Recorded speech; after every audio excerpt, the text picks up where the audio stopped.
It was what it was. And oversimplified won, so we're going to oversimplified though. This video was made possible by NordVPN. Stay safe online by clicking the link below. Get a huge discount off a 2-year plan with a risk-free 30-day money-back guarantee. Also, why not grab yourself a character pin of the Little Corporal himself before they sell out? And big shout out to the patrons. Okay, Mrs. Bonaparte, this is it. One last push and we're done. Congratulations, it's a general. Oh, and here comes the rest of the army now. Did you just say the rest of the army?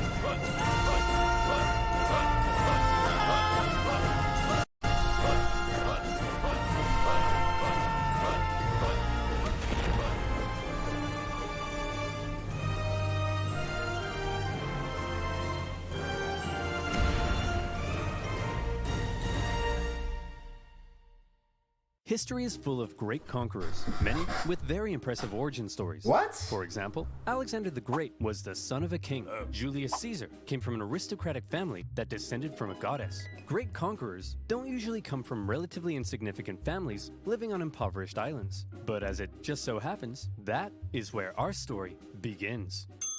In the early 18th century, the island of Corsica was a part of the Republic of Genoa, until one day Corsica said, hey, we're declaring independence, and it's probably not worth your time to try and stop us. So Genoa said, you're what right, is that it isn't picture? worth your time. Hey France, you want to buy this island? And France said, sure thing. And thus, Corsica became France, just in time for Napoleon to be born French. Many Corsicans didn't appreciate their new conquerors, however, and from an early age, Napoleon developed some fairly anti-French sentiments. Napoleon's dad, however, quickly embraced his new French overlords, which created some tension between dad and son. Ooh, look at me, I'm dad. I wear powdered wigs and silver-buckled shoes. It's the flag of Corsica. There's a long story to it. It looks pretty bad, Omi. And I'm a traitor to the Corsican people. Go to your room, Napoleon. No, you go to your room, Dad.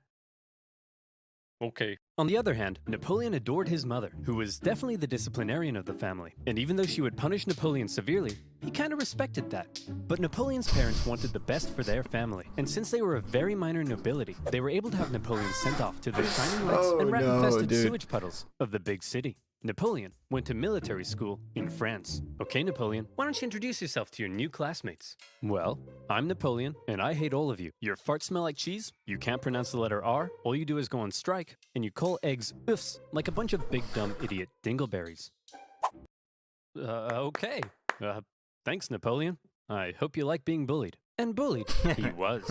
They picked on him for his Corsican accent, his family's lack of wealth, and it probably didn't help that he also had a bit of a chip on his shoulder. But he could hold his own, and on an average day, might be found dishing out ratatouille sandwiches for breakfast. He spent much of his time alone, and he loved reading about the great conquerors of history. He learned about Julius Caesar, and he wondered if one day he too might have a pizza franchise named after him.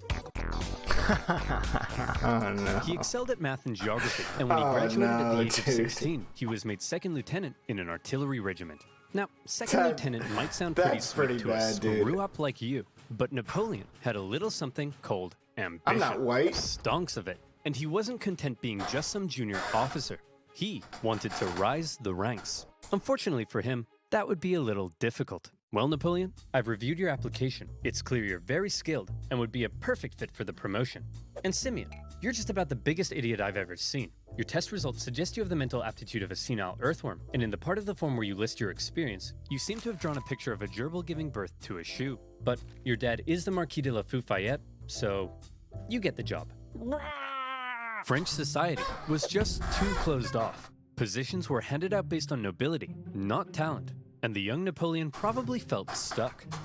Wouldn't it be nice if, say, a revolution came along and changed all of that? No sun What moment. are the chances? The French Revolution is here. Bastille toppling, head chopping, king popping. The revolution promised to do away with the old social hierarchy and make everyone a little more equal. Napoleon may not have cared much for the violent mobs, but if it meant he could rise the ranks, he was in. He began fighting to defend the revolution. He put down a British-sponsored counter-revolution in Toulon and got promoted. He put down a royalist uprising in Paris and got promoted. And as his military prowess became more recognized, he was even given his very own army. It was astonishing progress for such a young man of humble origins. And Wait, how old Napoleon's was wildest he? dreams were coming true. Get that weeb But shit Napoleon out of here. also believed he could increase his social status if he married an older rich lady. And so around this time, Napoleon went on the prowl. However, No if some sources are to be shots. believed, he was a verified creep. He reportedly had terrible luck with women, and most wanted nothing to do with him. Fortunately, he eventually met Josephine, an aging single mother who was deeply in debt and needed stability, so she agreed to marry him despite finding him intensely disgusting. Napoleon, you dirty dog, you've done it. Unbeknownst to Napoleon, however, Josephine had a bit of a promiscuous reputation. Hey Napoleon, I hear you're marrying Josephine. Boy, she sure is a great kisser. That's right. Hey, wait, what do you mean she's a great kisser? Hey Hugo, you hear Napoleon's marrying Josephine? Wow, she sure is a great kisser. Now hang on just a minute. Hey everyone, Napoleon's marrying Josephine. Oh yeah, she sure is a great kisser. Real good kisser. I'm pretty sure I kissed her yesterday. Oh, for goodness sake, is there anyone here who hasn't kissed my wife? Yeah, you. As Napoleon fell madly in love with his new wife, she fell madly in love with a man named Hippolyte. It wouldn't be long, however, before Napoleon would leave home and go to war, because while France was having its revolution, tensions in Europe Wait, is he actually gonna get Hey, cut? Austria, you'll never guess what we just did. What's that, France? I got 2 words for you. Revolution. We totally just socked it to our monarchy. What? Dude, the rest of us are monarchies. You've just totally threatened the balance of power in Europe. Now we have to worry about our stinky peasants rising up against us. I mean, holy hell, your queen is... Okay, France, this is pretty awkward. And the rest of Europe is probably itching to give you a wedgie. But you're not ready for a war yet. So you gotta be cool, man. It's absolutely crucial that you say something to defuse the situation. Oh, let me guess. They're just right gonna now. go to war? Preposterous! I declare war. Yeah. Sacre bleu! So France ended up at war Little- with basically little the rest of telegraphed Europe, there, and a the little war bit of the telegraphed. First Coalition began. At first, France struggled, but then they started to do surprisingly well, and in many conquered territories, they began to establish sister republics, exporting their revolutionary ideas across Europe. In 1796, they planned a 3-pronged attack to take Vienna and knock Austria out of the war, with 2 magnificent armies in the north to kick ass, and Napoleon in the south as a bit of a diversion. For the first time, Napoleon would lead a military campaign. This was his chance to prove himself, to be somebody. And what a general he proved to be. The army he was given were demoralized, lacking equipment, and underpaid. But Napoleon galvanized them with inspirational speeches, and he took them into Italy. He was outnumbered, and his campaign was partially meant to be a sideshow, but he made it the main show. While the 2 northern armies were being held back, Napoleon made staggering progress. In a signature Napoleon move, he masterfully split his enemies into 2 and took them on separately, knocking Sardinia out of the war and putting the Austrians on the run. At the famous Battle of Lodi, he was in the fray, aiming the cannons himself, getting covered in mud, and earning the total respect of his men. They respected him so much that when he ordered an almost suicidal assault on the only bridge in town, his men threw themselves at it and took it despite fierce Austrian resistance. For Napoleon, it was all he needed to confirm that he was the greatest human who had ever existed. I foresaw what I might be already. I felt the earth flee from beneath me as if I was being carried into the sky. Oh, boy. It was all he needed to confirm that he was the greatest human who had ever existed. Wow, Napoleon, you're pretty great at this military stuff. Just be careful your head doesn't get too big. What did you just say to me, you little prick? And as Napoleon swept through northern Italy, the Italians cheered his arrival. Yes, I'm here to liberate you from your cruel Austrian oppressors. And replace them with French ones. Napoleon plundered as he went, sending riches back to France to help its economy, but also paying his men the first real money they'd seen in years. The Pope had been supporting the Austrians, so Napoleon briefly went to go give him a slap. And as he began to approach Vienna, the exhausted Austrians were forced to make peace, with Napoleon overseeing negotiations himself. He had just single-handedly knocked Austria out of the war. And by the way, he was only 28, so maybe it's about time you moved out of your dad's attic. In the Italian territories he had conquered, Napoleon established a new 28. French sister. Okay, I was waiting for how old he was. That's pretty young, homie. That's pretty young, dude. Republics. Also, it's comfy, dude. He's been writing constitutions not. and organizing governments himself. Not something a general generally does. When he got back to France, he was hailed Napoleon as a was hero, 26 and when he the started. extremely Wow, that was unpopular pretty government quick then. were concerned he might get some power-hungry ideas, so they agreed he should go far away from France to Egypt, where he could maybe undermine British access to India. Napoleon was eager to win more glory, so he brought with him a team of scholars, and he was like, whoa, it's a freaky man cat. Whoa, it's a big stick. Whoa, it's an ugly horse. Whoa, it's a stumpy little manlet. Hey, I'm actually average height for the time. But then British Admiral Nelson came down and routed his fleet, and an Anglo-Ottoman force defeated him at Acre. So Napoleon abandoned his men and went back to France. His campaign in Egypt hadn't gone quite as planned. But one thing you should know about Napoleon was that he was a skilled propagandist. He published his own newspapers that sometimes exaggerated his achievements, and even commissioned paintings that generally made him look cool. So when he returned to Paris, he was yet again hailed as a hero, and he began to get some power-hungry ideas. First, however, he had a bit of a problem to deal with. See, he had learned something shocking about his dear wife. Really, Josephine? This guy? I'm just as tall as him. I'm sorry, I swear. Now that you're becoming famous, I'll never do it again. Make sure you don't. I've never stooped so low as to cheat on you. Now, if you'll excuse me, I'll be in this room consulting my generals for the next 30 minutes. And by consulting, I mean boinking. By my generals, I mean this woman. And by 30 minutes, I mean 2 seconds. Having dealt with his wife, Napoleon was then approached by a very influential politician who said he had an idea. He wanted to stage a coup against the deeply unpopular government and needed the extremely popular Napoleon's help. And Napoleon thought that was just the darn tootinest idea. The plan was to trap the government and convince them to voluntarily give up their power. And here's how they did it. Hey guys, oh my gosh, quick! There's a dangerous Jacobin plot to overthrow you, which we definitely aren't just making up. Better get inside this cage so we can protect you. Okay. Gentlemen, we got him. There's no way they went into a cage, right? It was like a room, right? And they locked the door, right? The cage was an isolated palace outside of Paris, with no one around but Napoleon and his army. With the government inside, Napoleon then entered, and a pretty chaotic event ensued, during which the government didn't seem entirely sure what was going on, Napoleon's men didn't seem entirely sure what was going on, and Napoleon himself didn't seem entirely sure what was going on. But thankfully, Napoleon's brother Lucien, president of the lower house, managed to regain control, and the remaining councilmen were intimidated into creating a new constitution. And thus, a new government was formed, this time with 3 consuls in charge. But after Napoleon did some rewriting, in the end, there was really only one man in charge, the first consul, him. And over the next few years, he worked to consolidate even more power, and essentially became a dictator in total control of France. Nice! And by the way, he was only 30, so maybe it's about time you washed your disgusting bedsheets. France is now ruled by possibly the greatest military leader of the time. Possibly the greatest? Or definitely? Well, now is his chance to prove it. See, back when Napoleon was still in Egypt, being Indiana Jones. Back home, France was in France, being France. They had conquered even more territory, and they were like, hey Piedmont, you get revolutionary ideals. Hey Switzerland, you get revolutionary ideals. And Rome, you get revolutionary ideals. Everybody gets revolutionary oh hey guys, nice sledgehammers. And Naples, very cool nail gun. You guys here to get some revolutionary ideals? As France was still spreading the revolution, and with Napoleon busy in Egypt, the European powers felt the time was right for round 2. And the war of the second coalition 69, 92 began. First war started, so actually 23 with the Russia was here to bang some French boys back to Bordeaux. And bang them, they did. France got blasted.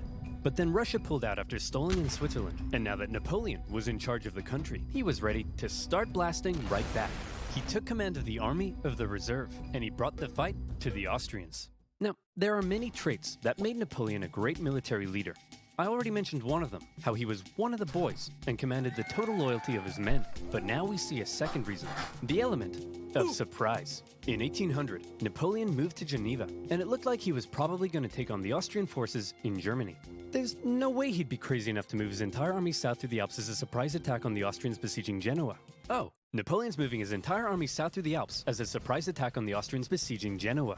Napoleon's crossing of the Alps is legendary, and you may have seen one of the most famous paintings of the general, popping a sick wheelie on his majestic stallion surrounded by dangerous mountain terrain. Of course, in real life, he made the crossing on a depressed mule. But that's not as cool. When he emerged in Italy, the Austrians expected him to come break their siege, but Napoleon went for their supply line near Milan, forcing the Austrians to meet Napoleon head-on at the famous Battle of Marengo. The Austrians initially clobbered the outnumbered French, and they were like, hooray! We won. But then a few hours later, Napoleon showed up again with an even bigger army, and he clobbered them right back. Holy cow, this tiny little fun-sized French guy is running rings around us. Hey! I'm average height for the time, you jerk! Then, after General Moreau's victory at Hohenlinden, Vienna was exposed, and the Austrians Wait, again how sued tall for was peace. Napoleon? Was he like 5'6"? Just like the War of the First Coalition, the Second Coalition ended in another French victory. But in many ways, they both felt more like Napoleon victories. Only the UK remained Oh wow, dude, banger, dude, exactly that, 5'6". Holy shit. Oh my god. What a Chad, dude. war with Napoleon, and they were using their powerful navy to blockade French ports and were even seizing the cargoes of neutral ships. Obviously, everyone else got pretty pissed off that the British were interfering with their trade, so in response, they formed a league, and they embargoed the UK right back. Oh no, Neutral league? countries protecting their own interests? That's offensive. So Britain went to Copenhagen and blew a bunch of stuff up, and the league disbanded. But because the UK's economy was pretty bust, they decided to sign a treaty with France in 1802. For the first time in a long time, Europe was at peace. Congratulations, sire. You've achieved peace. Yes, Pierre, but not for long. I still don't trust those dirty Brits. Did you hear they've been calling me the Bony Man? What does that even mean? Keep an eye on them, would you? I can't, Uh-oh. sire. Why not? Because they use NordVPN.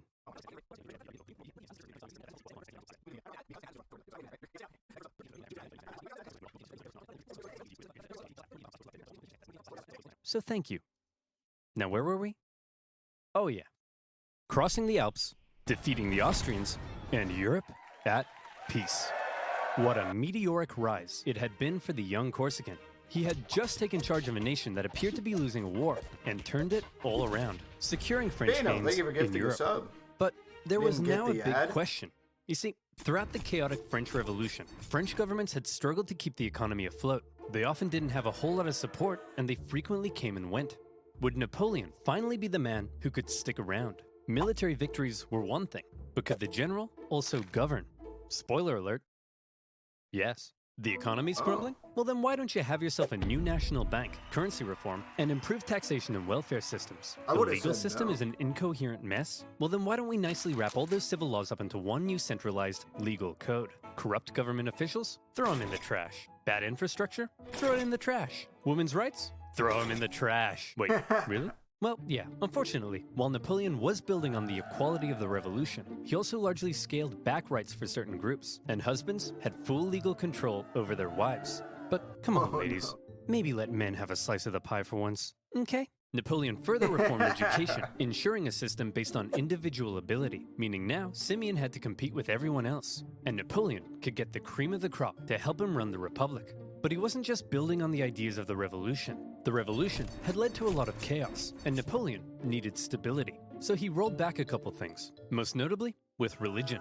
The revolution had pretty much kicked the Catholic Church to the curb, but Napoleon understood that since many French citizens still considered themselves Catholic, that could be a problem. So he came to an agreement with the Pope and brought back the Church, only this time with some pretty hefty power limitations. He also ensured freedom for other religions, and is often noted for his positive treatment of Jewish people at a time of widespread anti-Semitism. But while all of this may make Napoleon sound like a pretty stand-up dude, it's good to note that he believed in religious freedom because he thought it was a powerful tool to keep the poor from eating the rich. Or something like that. Overall, Napoleon's aim was to end the chaos of the revolution and finally create a stable and prospering French republic. And in that aim, he seemed to be largely successful and generally popular with the people of France. He officially declared that the revolution is over, adding, "I am the revolution." Napoleon's head could be seen for miles. Of course, not everyone was happy with Napoleon's reforms. Conservatives felt he was too radical. Radicals felt he was too conservative. But since Napoleon was What a else is dictator, new? opposition could usually be stamped out with some good old-fashioned iron fisting. In 1804, Napoleon took one last major step.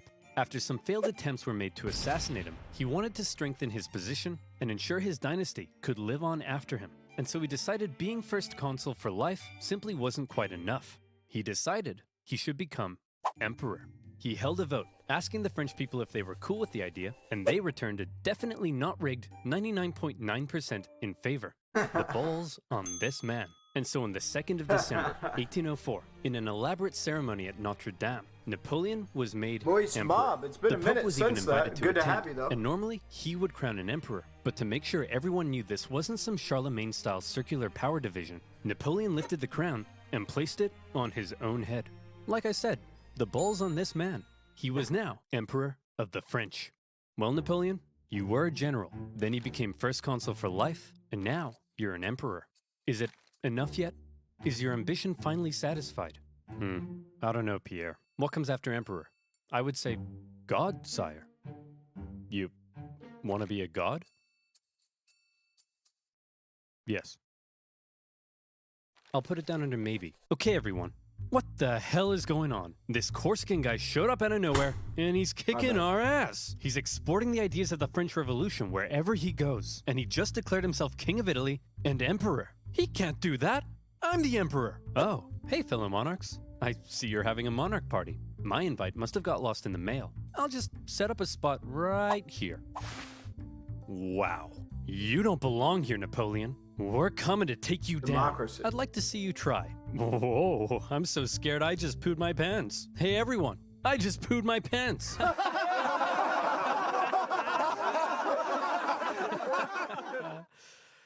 No, but I did just poo my pants. Before Napoleon had even declared himself emperor, the British had already redeclared war on France because both sides had been violating their previous treaty. Napoleon immediately occupied Hanover and then began making plans for a great British invasion, partially paid for by selling a huge chunk of land to the United States. Napoleon gathered his army along the English Channel, but here was the problem.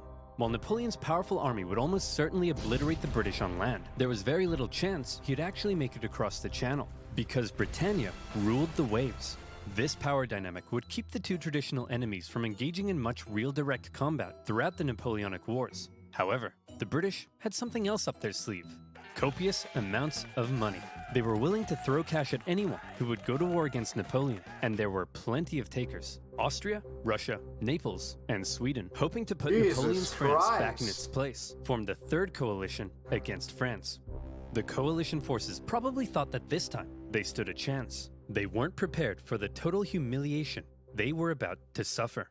The War of the Third Coalition was Napoleon at his best. We've already learned two ways in which Napoleon was a great military commander, but here comes one of the biggest reasons: speed. He had reorganized his army into corps, which were themselves basically small armies. Each had their own infantry, cavalry, and artillery, and as a result, was able to act more independently. They spread out through the countryside, and by living off the land rather than relying on heavy supply trains, they were able to move extremely quickly. Napoleon would traverse massive distances, outmaneuver his enemies, isolate them, and then move in for the kill before they even knew what was going on. Lightning warfare leading to total destruction. Would you like to see him do it? Here we go. Part of the coalition's plan was for the Russians to meet up with the Austrians and take on Napoleon. Dude, this reminds me. I want to watch the World War II videos. There are World War II videos of like the maps day by day and shit. I want to watch those. Those are cool too. Together, combined, they could turn the tide against him. So Napoleon needed to stop them from ever meeting. But he's all the way over in Boulogne. No problem. In a matter of weeks, Napoleon marched 200,000 men in secret, encircling Austrian General Mack and capturing his entire army. A devastating blow. Napoleon later remarked, "I have destroyed the Austrian army by simply marching." Next, he turned to face the approaching Russians. Okay, it looks like the French are coming for us, but check this out. I've got an amazing idea. When they approach, we run away. Sir, you're a genius. The Russians began to retreat with Napoleon giving chase, and since his tactics relied on quick victories, this could be a problem, especially because the longer the war went on, the more likely it looked other countries may join the coalition against him. But Napoleon knew the Russian Tsar, Alexander I, was young and seeking glory, so he came up with an idea to lure him in. He sent him a message. What does it say? It says, "Hello, I'm just a little baby boy, and I'm very scared." Are you talking like that, or is he? He is, sir. Why is he doing that? I don't know, but it's very cute, helpless, and vulnerable. A little baby boy, eh? Very scared, eh? Cute, eh? Boris, get my crossbow. We're going hunting. The Allied forces turned to face Napoleon, who they now believed was in a vulnerable position. He was set up at Austerlitz, and to make it look like he was retreating, he had even evacuated the high ground. A thick fog set in, obscuring Napoleon's center as the Allies took the bait and set up on the heights. From there, they spotted Napoleon's very weak-looking right flank, and they descended the heights to go get it. Little did they know, it was exactly what Napoleon was hoping they'd do. The next thing they knew, a large French force was emerging from the fog, launching a huge central assault up the hill. they swung around, crushing the Allies, and as men attempted to flee across the frozen lakes, Napoleon ordered his artillery to fire on the ice, causing an unknown number to drown. But he told me he was just a little baby boy. What happened? He tricked you, sir. You mean I was the little baby boy all along? It was Napoleon's masterpiece, and Austria were once again forced to make peace with France. Then, with the French conquest of Naples in 1806, the War of the Third Coalition ended as yet another Napoleon victory. This was the third time Napoleon had had to give Austrian Emperor Francis a good spanking. And so, with the peace treaty in 1805, Napoleon was determined to punish him. He was forced to give up territory, hand over significant compensation, and promised never to fight Napoleon again. For now, Russia, Sweden, and the UK remained at war with France, but none were able to offer much of a threat. And so, Napoleon got to work strengthening his grip over Europe. He gave out rule of captured territories to his family and friends, and most notably, he established a new confederation in Germany, with himself as its protector. Seeing his influence in Germany being wiped away, Emperor Francis acknowledged reality and officially dissolved the Holy Roman Empire, an entity that had existed for over 1,000 years. But it wasn't all good news for Napoleon. Yikes. For one thing, Spain had earlier allied with France in 1804 because the British just couldn't help themselves from blowing up Spanish ships, and Napoleon hoped a combined French-Spanish fleet would eventually be able to invade England. Unfortunately, he received word that British Admiral Nelson had engaged his fleet at Trafalgar. Normally, naval battles looked like this, but in this case, Nelson did this. Was it because he was an idiot? No, it's because he was a genius. He successfully punched through the Franco-Spanish line and unleashed hell. His victory ensured British control of the sea, and his death during the battle made him a legend. Napoleon's hopes for a future British invasion were gone. But not just that. Napoleon was also hoping to secure peace on the continent, but that wasn't looking likely because the Prussian king was under pressure from his wife. Wait, there's a new JCS? Why am I only hearing of that now? He's established a confederation in our turf, and he told us he'd give us Hanover, but then offered to the British. You have to declare war on him. What is it with you and war? What is it with you and being a cupcake? Go to war! Chat? Okay. In October 1806, Prussia, with its famed military tradition, joined the coalition and declared war, beginning the War of the Fourth Coalition. Unfortunately, Prussian King Frederick William III wasn't the smartest tool in the shed. Look at him over there, being all French. Makes me sick. Boys, we'll get him this time. But here's the thing. This time, we have to stick together. Do not under any circumstances face Napoleon by yourself. You all saw what happened to Austria. Hey, where'd Fred go? Hey, you jerk. Think you're some kind of big shot? Huh? Want to tangle with Fred? You don't got the cojones. We're screwed. Without consulting its allies, Prussia had gone ahead and sent Napoleon an ultimatum, demanding he move all his forces out of Germany. Now, some of you watching this video probably can't even wipe your own bum yet, but even you know you don't just send Napoleon an ultimatum. Obviously, Napoleon went in for the kill. Prussia's army was quite outdated, so when they met Napoleon at the twin battles of Jena and Auerstedt, it wasn't even close. Even Marshal Davout's heavily outnumbered corps at Auerstedt sent the Prussians running, and Napoleon carried out a ruthless pursuit of his fleeing enemy, taking Berlin, and within a single month decimating the Prussian forces. Frederick William and the remnants of his army moved east. Forces were pretty tired. Winter had come, and conditions were miserable. He anticipated both sides would settle into winter quarters, but Russia decided to try their hand at an unexpected winter attack.